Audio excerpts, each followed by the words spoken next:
Doctor Narendra Dabholkar यांच्या हत्येप्रकरणी अटकेत असलेल्या वीरेंद्र तावडेला 16 जूनपर्यंत सीबीआय कोठडीत ठेवण्याचे आदेश देण्यात आले। पुण्याच्या शिवाजीनगर न्यायालयात थोड्याच वेळापूर्वी तावडेला हजर करण्यात आलं होतं। यावेळी तावडेनं अटकेनंतर सीबीआय अधिकाऱ्यांनी आपल्याला मारहाण केल्याची तक्रार केली आहे।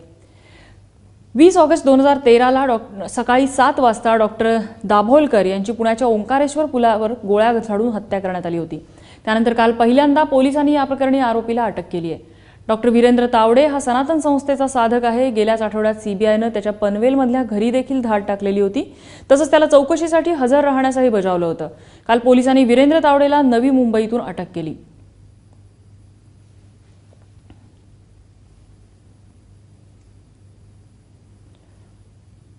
आणि वीरेंद्र तावडेला अटक केल्यानंतर डॉक्टर नरेंद्र दाभोलकर यांचे चिरंजीव आणि अनिसचे कार्यकर्ते हमीद दाभोलकर यांनी काय प्रतिक्रिया दिलेली आपण जाणून घेऊया।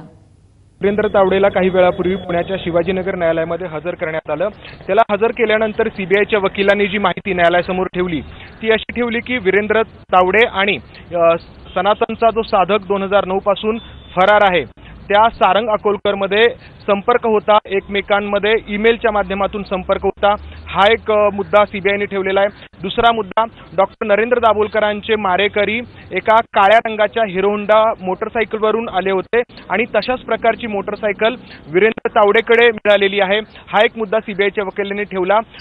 तिसरा मुद्दा जो ठेवला की वीरेंद्र तावडेंनी दाभोलकरांची हत्या होण्याआधी कोल्हापूरमध्ये दाभोलकरांच्या बाबत एक प्रक्षोभक वक्तव्य केलेलं होतं। हा एक मुद्दा वीरेंद्र तावडेबाबत सीबीआयच्या वकिलांनी ठेवला आणि असे मुद्दे समोर ठेवत सीबीआयच्या वकिलांनी वीरेंद्र तावडेच्या सीबीआय कोठडीची मागणी केलेली होती। खरं तर 7 दिवसांच्या पोलीस कोठडीची मागणी केलेली होती। न्यायालयाने 6 दिवसांची पोलीस कोठडी मंजूर केलेली आहे। त्याआधी वीरेंद्र तावडेंनी सीबीआयच्या अधिकाऱ्यांकडून त्याला 2 झापड मारण्यात आला असाही आरोप न्यायाधीशांसमोर ठेवला।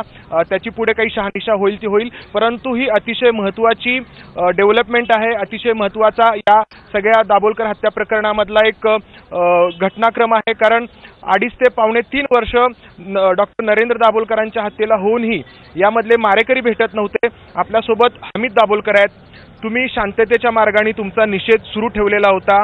खास करून प्रत्येक महिन्याच्या 20 तारखेला तुम्ही त्या ठिकाणी जमा होत ज्या ठिकाणी डॉक्टर दाभोलकरांची हत्या झाली आणि तुमचा न्याय प्रक्रियेवरचा विश्वास कुठेही ढळलेला होता असं दिसलेलं नाही आणि आता पुन्हा एकदा न्यायालयामधूनच तुमची लढाई सुरू झालेली आहे। मला वाटतं आज जी अटक झालेली आहे खूप महत्त्वाची बाब आहे आणि न्यायालयाला मला वाटतं या बाबतीत सगळ्यात महत्त्वाचं श्रेय जातं, कारण की जेव्हापासून न्यायालयाच्या देखरेखीखाली तपास चालू झाला आहे तेव्हापासून तपासामध्ये काही ना काहीतरी प्रगती होती। ॲडव्होकेट नेवगी आम्हाला रिप्रेझेंट करतायत न्यायालयामध्ये आणि मागच्या वेळेला न्यायालयाने सीबीआयला अतिशय कठोर शब्दात फटकारलं होतं, त्यानंतर ही कारवाई झाली आहे। एवढ्यापुरतंच त्यांनी न थांबता त्याचे जे मूळ सूत्रधार आहेत त्यांच्यापर्यंत पोहोचावं। मडगाव बॉम्ब ब्लास्ट मधल्या 4 फरार लोकांपर्यंत याचे धागेदोरे जातात। सारंग अकोलकरचं नाव परत येतंय, त्याच्याशी यांचा संबंध असल्याची माहिती पुढे येते। त्याच्यामुळे त्या फरार लोकांना पकडण्यासाठी एनआयए आणि सीबीआयनी एकत्र प्रयत्न करावेत अशी अपेक्षा आहे। आणि जी सामान्य माणसं मला वाटतं धर्माच्या नावाखाली या संघटनेच्या प्रचाराला बळी पडतात त्यांनी हे समजून घेणं आवश्यक आहे की हे हिंसक अध्यात्म पसरवणाऱ्या संस्था संघटना आहेत, त्यांच्यापासून आपण दूर राहायला पाहिजे। एक महत्त्वाचा मुद्दा मांडला की 2.5 ते पावणे 3 वर्षानंतर सीबीआयनी ही कारवाई केली खरी, परंतु त्यासाठी न्यायालयाकडून फटकारण्यात आलं तपास यंत्रणेला, सीबीआयला। त्यानंतर सीबीआय जागृत झाल्याचं दिसून आलं।